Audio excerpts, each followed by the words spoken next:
Performance যাচ্ছে তাই ভোটের টিকিট নিয়ে মহাচিন্তায় রয়েছেন বঙ্গ বিজেপির 10 বিধায়ক।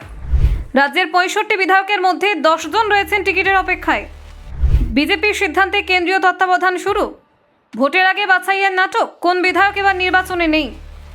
দক্ষিণ দিনাজপুর থেকে দার্জিলিং, কোন বিধায়কের টিকিটে অনিশ্চয়তা দেখা যাচ্ছে।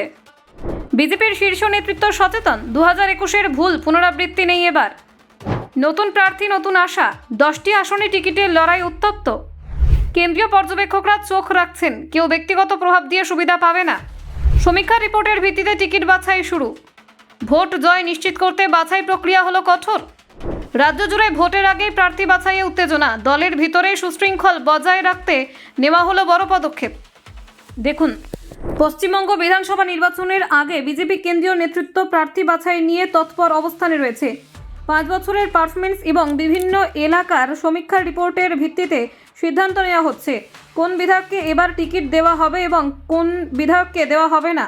দলীয় পর্যবেক্ষকরা এ বিষয়ে গভীরভাবে ভাবনা চিন্তা করছেন। কেন্দ্রীয় নেতৃত্বের মূল লক্ষ্য হলো যে নতুন প্রার্থী দেওয়া হবে তিনি অবশ্যই জয়ী হবেন।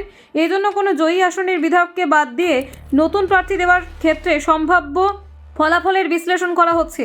শীর্ষ নেতৃত্ব এ বিষয়ে এখনও প্রকাশ্যে কোনো ঘোষণা দিচ্ছে না, কারণ এতে দলের মধ্যে কোন্দল দেখা দিতে পারে। দক্ষিণ দিনাজপুর, কোচবিহার এবং দার্জিলিং এই 3 জেলার 3 জন বিধায়কের টিকিট না পাওয়ার সম্ভাবনা সবচেয়ে বেশি। নদিয়া জেলার 2 বিধায়কও এই তালিকার মধ্যে থাকতে পারেন। এছাড়া পশ্চিম মেদিনীপুর, হুগলি, বাঁকুড়া এবং পুরুলিয়া জেলার 5 জন বিধায়কেরও প্রার্থী হওয়া নিয়ে অনিশ্চয়তা রয়েছে। এই মুহূর্তে বিজেপিতে থাকা মোট 65 জন বিধায়কের মধ্যে 55 জন নিশ্চিতভাবে টিকিট পাবেন। বাকি 10 জনের ক্ষেত্রে সিদ্ধান্ত এখনও চূড়ান্ত হয়নি।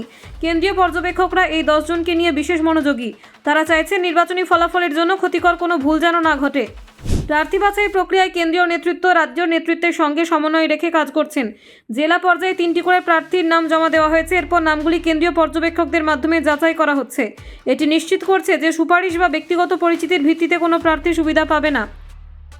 এবারে নির্বাচনে পদ্ম প্রতীকে প্রার্থী হওয়ার জন্য ড্রপ বক্স ব্যবস্থা রাখা হয়নি।